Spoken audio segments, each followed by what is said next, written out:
We are decades removed from the separate schools of Houston's past.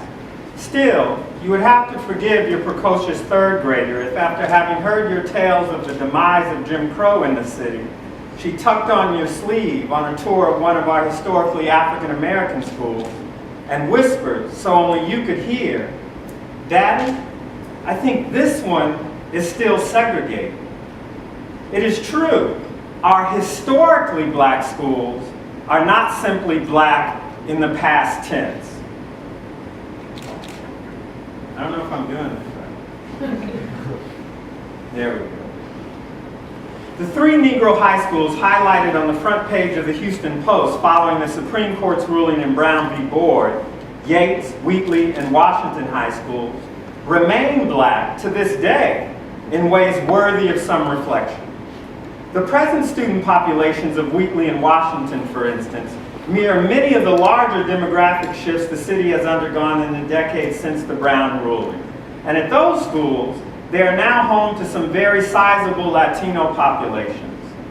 All the same, however, both still serve predominantly African American student bodies. Interestingly, contra the larger demographic trends in the district, the racial composition of Yates High School has changed the least in the 6 decades following Brown. Over in the heart of Third Ward, the student body remains more than 90% African American.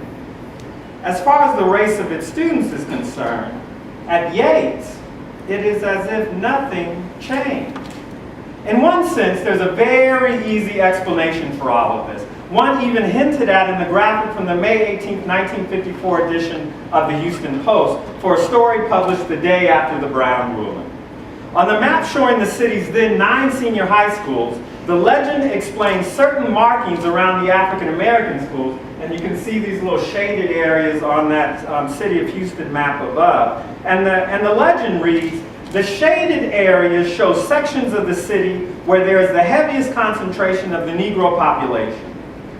Now, for the most part, we still assign students to schools the same way we assigned them to schools in 1954, at a basic level, via attendance zones that are highly attentive to race, class, and political power. And so it is not hard at all to figure out why the city's black schools from 1954 remain highly recognizable as such even today. But there are puzzles too regarding the ways that the city's black high schools have evolved since Brown. High school math teachers, for instance, unlike 9th graders, are not zoned to their campuses. Yet across the Houston Independent School District, the faculty and staff of the city's historically black high schools has also remained remarkably black, sometimes arrestingly so. On average, more than 3/4 of the faculty and staff at the district's historically black high schools remains African American even today. That these numbers obtained in a school district where black teachers comprise just a shade under 40% of the total high school population staff should raise a few questions. One worth asking, and it's one that we'll ask today, and maybe answer a little bit, is that for a historically black school, is it possible for it today to be too black? Too black for its own good? Too black for our own good? Now, from the perspective of the beginnings of African American education in the South, the high percentage of black staff that today remains in schools with high black student populations actually harkens to a victory won by black parents and community leaders at the turn of the 19th century when they fought to ensure, as the education historian Adam Fairclough has put it, when they fought for black teachers for black students. There were a significant number of white instructors in black classrooms in the decades following the Civil War, but a concerted effort on the part of African American preachers, parents, and community leaders resulted in the complete transformation of the black school workforce. Consequently, I'm going the wrong way, and I figured it out. It's because the forward button is rubbed off. Okay. Consequently, by the second decade of the 20th century, a white teacher leading black students was a true rarity. Now, this was not the case in the immediate aftermath of the Civil War, but by the first decade of the 20th century, it was true. Now, the reason that black parents, preachers, educators, and politicians in the age of Jim Crow gave for wanting black teachers for their children centered on empathy and power. It is impossible, said James Walker Hood in 1869, for white teachers, educated as they necessarily are in this country, to enter into the feelings of colored pupils as the colored teacher does. Hood designed black teachers for black students because he knew that it was a hard task indeed for white teachers to approach as perfect equals their black students and the communities from which they hailed. W.E.B. Du Bois, reflecting in 1935 on the question, does the Negro need separate schools, explained in further detail the point that Hood alluded to, but left largely unsaid. Separate schools, argued Du Bois, were needed just so far as they are necessary for the proper education of the Negro race.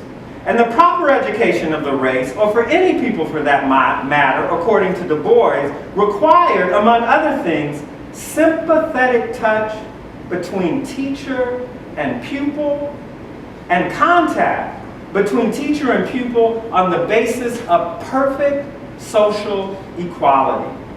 So if Hood or Du Bois were presented with faculty data from Houston's largely African-American high schools, they would not automatically fret.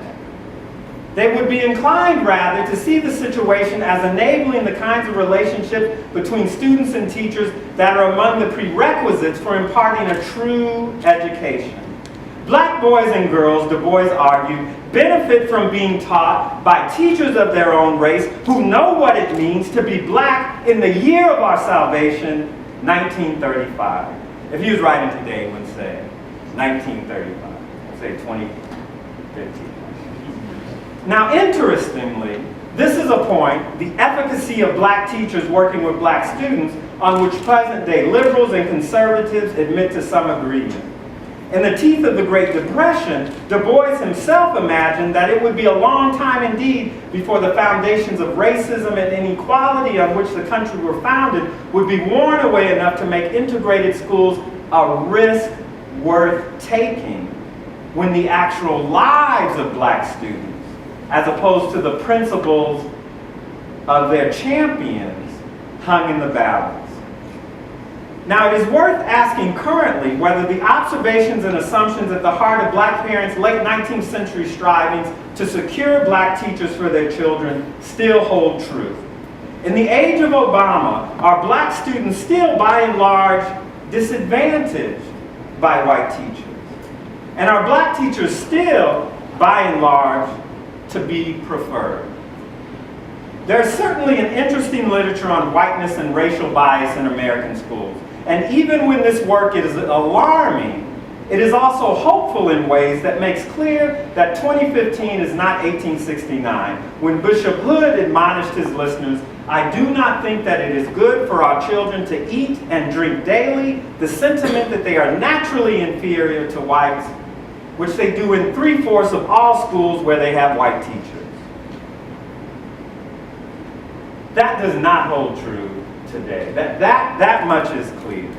But a question less asked in this day and age, however, is whether black teachers still benefit black students in the ways that Hood and Du Bois understood. It is an important question because in seeking black teachers in the past, black parents were not simply guarding their children from some of the coarser aspects of white supremacy, they were also choosing a positive. They were not simply avoiding a negative. Black teachers' familiarity with the communities in which black students and their families lived, worked, and worshiped was a boon. Historically, being rooted in the places where black students and their families lived gave black teachers an access to an important local currency that could be redeemed in the classroom. But what about here and now? Let's look at Yates now. Now in 2012, myself working with a colleague, Madeline Hamilton, who's now a researcher at Stanford, went through the faculty at Yates High School with a very simple question, just trying to see, to find a very simple way that we could judge community rootedness for the faculty at the school. And so what we did is we went through the faculty directory. We wouldn't do this with y'all, I promise you, it's kind of creepy. We went through the faculty directory and we used public databases to find out where everyone who we could find lived. So basically voter rolls, vehicle registration records, etc. This is not the best way to do this. It is the way to begin. It is the way to begin. Now we find addresses for about 65% of them through the public records. And then we plotted those addresses and tried to and figured out where people live. Now at Jack Yates High School, where the population is 90% black, on average the faculty live about 12 miles from the campus. And what that means is that most of the faculty live well outside the attendance zone at Yates. And if you look over here, you can if you look up here, you get a sense of where folks live. 1 to 9 miles gets you most of the faculty at Yates, but a considerable number live 10 to 14 miles away. Now, this information is not very meaningful when I'm giving it to you just by itself. And so to answer the question of whether it's possible for a school to be too black now, it takes some context. So what we did next is we looked at two kind of prototypically, or what would pass for a prototypically white school in the HISD and a prototypically Hispanic school in the HISD. Now I have to rush to tell you that the Houston Independent School District is less than 9% white. So when I say a prototypically white school, we're doing some serious looking. There aren't a lot of white students in the Houston Independent School District. We can talk about where they are. There are plenty of white kids in Houston. I'll just stop there. And I would also rush to say, it's a mistake, those who aren't there. It's a mistake that they aren't there. So here's a prototypically white school, Bel Air High School. Now Bel Air High School has a white population. I see you nudging someone, there you go. Go Cardinals. I think they're the Cardinals. Now what I told you is that the HISD is less than 9% white. Bel Air High School is about 26% white. You should all go, ah, now. Because what that tells you is that doesn't happen accidentally. How do you get a high school that's 26% white in a district that's 9% white? I can't answer it for you. I'll just tell you that it takes some doing. It takes some doing. Now, the staff at Bel Air High School, which is also rather remarkable, the staff is 68% white. Now, this is in a district where the high school staff, 35% of the high school staff is white. So across the district, 35% of the, I just repeat numbers a lot because I'm a historian. I think I have 3 minutes. Don't worry, I'm watching the clock like a hawk. Okay. 35% of the high school staff across the district are white in the HISD. Almost 70% of the staff at Bel Air High School is white. Again, this doesn't happen accidentally. It takes some doing. And when we look at where people live, in relationship to the school now, you see something really quite remarkable. And if I can make this point, and I'm scared to. I'm scared to make it point, so I'm going to use my own. I feel like if you know what? I'm going to point the way we used to a long time ago. If you look at that, one of the things that got me and Madeline's attention is that at the Bel Air High School now, the high school looks like what Hood and Du Bois imagined black schools looking like in the early 20th century, where teachers lived in the communities in which they worked. Almost 60% of the faculty at Bel Air live relatively close. Some of these folks, I can tell you from looking at their address, can roll out of bed and into school. And that number is really quite remarkable. Now let's look at a prototypically Hispanic school in the HISD. Now Austin High School is more than 90% Hispanic, almost 95% Hispanic. And the staff basically looks like Houston. It's a rainbow of a staff. 21% African American, 17% Asian, 29% Hispanic, and 29% white. It looks remarkably like the city. But if you look at where people live, at this school they live the absolute farthest from the city. And this makes perfect sense if you understand residential segregation in Houston. So if you have a staff that is incredibly diverse in a school, in a neighborhood that is relatively segregated, then that staff is most likely going to come from far ranges of the city. And so that more or less explains why the staff at Austin looks like it does. Now let's get down to addressing the question, or at least beginning to address the question based on the data that we have. Now, one of the things that's clear, or at least is initially clear to Madeline and I based on this data, or based on this beginning entryway into the question, it is not clear that at historically black schools in Houston, or at least Yates, it is not clear that Yates benefits, that its high percentage of black faculty accrues to Yates a very large familiarity with the community if we equate community with living in the neighborhood. Now there are a bunch of different ways to be familiar with a neighborhood besides living there. You can live in the Woodlands, teach at Yates, and go to church in the Third Ward, right? That's the problem with Houston, right? All that long drive. So there are other ways, but I would argue that there aren't better ways. There's no better way to being familiar with the community than living in it.